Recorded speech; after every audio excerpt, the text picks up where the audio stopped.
and welcome back to another video that I decided to create on self-regulation. So this part of the presentation, I'm going to talk about the language in self-regulation and how a teacher can model these behaviors inside their classroom. This is something that I've been doing for a couple of years now. I will say reinventing language can sometimes be difficult, especially when you are so used to talking one way. But I found it to be very helpful inside my classroom, and I saw a drastic change inside my classroom when I started using more self-regulation techniques when it comes to behaviors inside my classroom. So the first thing that I like to use is first and then. Okay. A lot of people use this in like life skills, and I use this for my life skills kids, but I also use this for all of my students. And the reason why I do this is it gets them to know the schedule and how to transfer. So sometimes I, as a teacher, know we're about to do a hard assignment. I think anytime, let's use multiplication.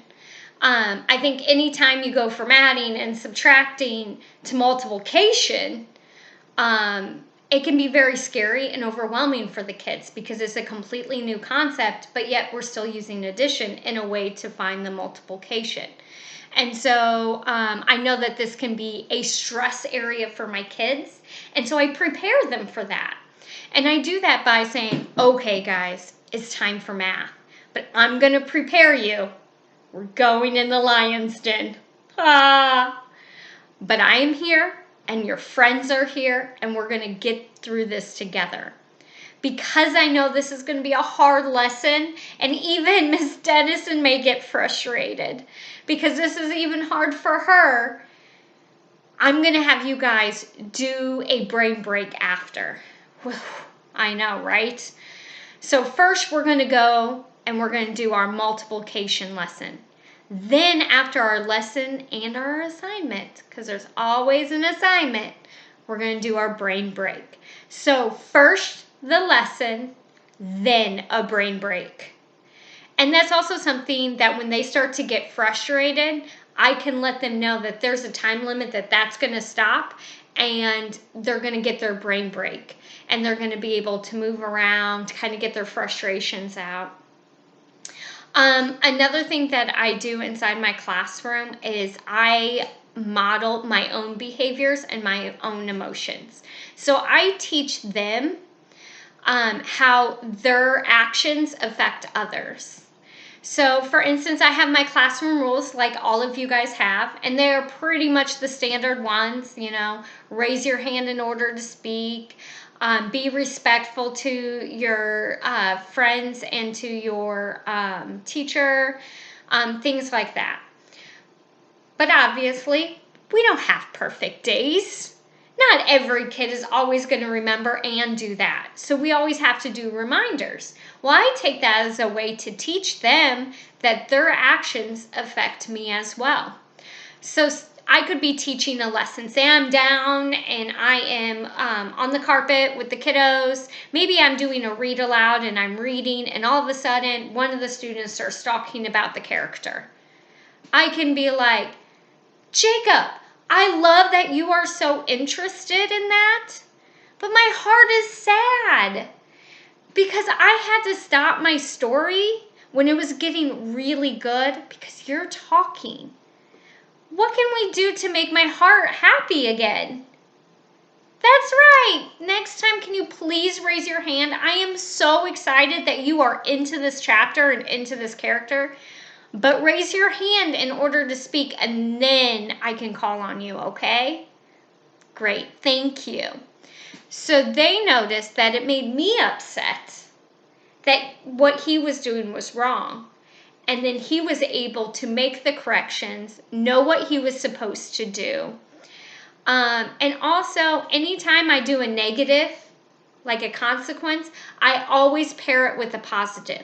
So I try and start positive and saying, great job on being so enthusiastic, but is now the right time? Because right now I'm getting very frustrated. This is the second time you talked out a turn. I want to read the story. Can you please? That's right. Raise your hand. Thank you. I appreciate that. And then we go on. I don't call them out. I don't call out my students and say, Jacob, seriously, stop talking. Because that embarrasses them and it's just plain negative. It doesn't teach them a thing. It just teaches them that I got yelled at in front of the whole class. And sometimes that can hurt their emotions as well. And I don't want to do that. So I always try and use positivity and negativity together, so that it's not just negative, or, it's not just me yelling at them. I also use the clip down system. So after a couple of these, if the same behaviors are happening, I will say, I'm really, really mad. And now, because I'm mad, I'm going to have to clip you down, and that means you're at red. I was really hoping you wouldn't be at red today. You were having a good day until read aloud. Let's see if we can make it better. Okay.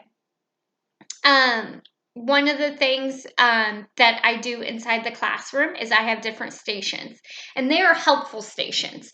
So I have a calming area inside.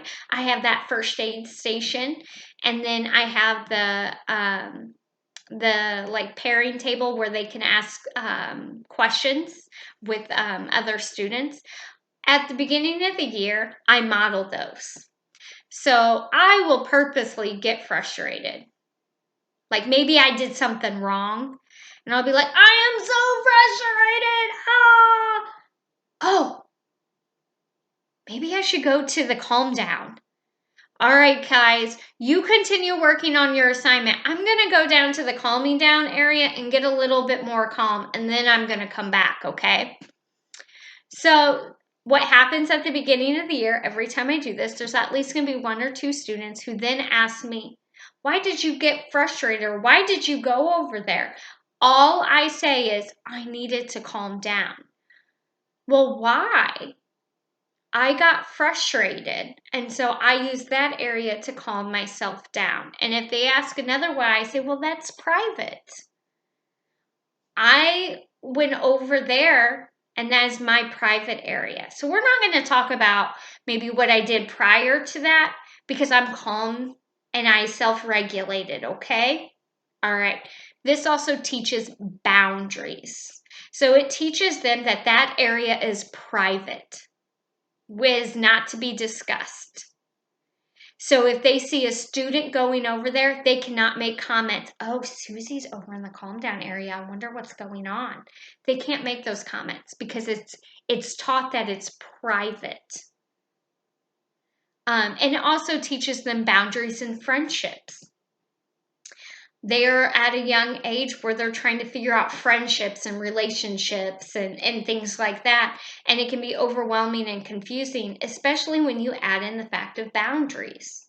And that's why a lot of kids get upset with their friends, is because they may have pushed one of their boundaries. So one of their friends could have said, I don't want to talk about it. I don't want to talk about it. And they kept going.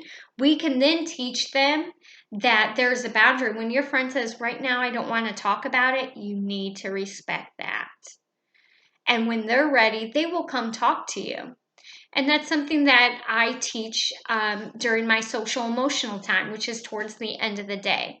So I start my day with self-regulation. I end the day with self-regulation. I begin the day with our class goals, going over the schedule so that they know what they are supposed to do and what's coming next and what we're going to do that day.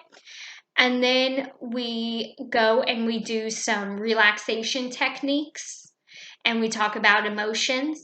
And I ask them, what are some things that we can do inside the classroom if we get mad? And we go over all of those things. And then at the end of the day, we talk about our emotions again, but this and more of a how did we do today? I also have small, we say hangouts. That's what we call them. They're hangouts, Miss Dennison's hangouts. So I'll be like, hey, Stacy, can we have a hangout? I just want to hang out for a minute. And so Stacy can come up to me. I'll be like, so how are you feeling about today? Do you think today's going well? Yeah, why is it going so well? Is there something that I'm doing? Is there something you're doing? Or I can be like, I see you're really upset. Let's talk about it. What's going on? Oh, recess was rough. Oh, sometimes recess can be rough. What happened? Oh, you got in a fight with a friend. Yeah, that can kind of sour the mood. You a little sad? Would you like a hug? Would you like a high five or a fist bump? Okay. Would you like to go to the calm down corner and maybe just take a deep breath and maybe listen to a little bit of music and then come back and let's restart. Does that sound good? All right. Thank you. And these are like little check-ins that I do throughout the day to see how my students are doing and how they think they are doing throughout the day. And I'll make notes after they walk away. So each kid in my class has a folder and it's their self-regulation folder. And I'll talk more about that in my data analysis because it just holds all my observations and things like that. But I think these are really important concepts. Anytime that they're having a big problem, I can walk them through it. I can talk them through it. And I think when they see a teacher being like a student and knowing that it's okay, it lets them know that their feelings and their emotions are okay. One thing that I also like to model is making mistakes. I need them to know that Miss Dennison makes mistakes. I make mistakes throughout the day. And I love it when my kids catch me in the mistakes. So maybe I'm doing a math problem and I added 2 numbers wrong. And I'll look at it and be like, is this right? And I can have one of the students almost always will say, Miss Dennison, 5 plus 5 is not 15. You're right, it's 10. Oh my goodness, I made a mistake. I am so sorry, guys. Let me recorrect that, okay? All right. Thank you guys so much for seeing that I made a mistake and helping me correct it.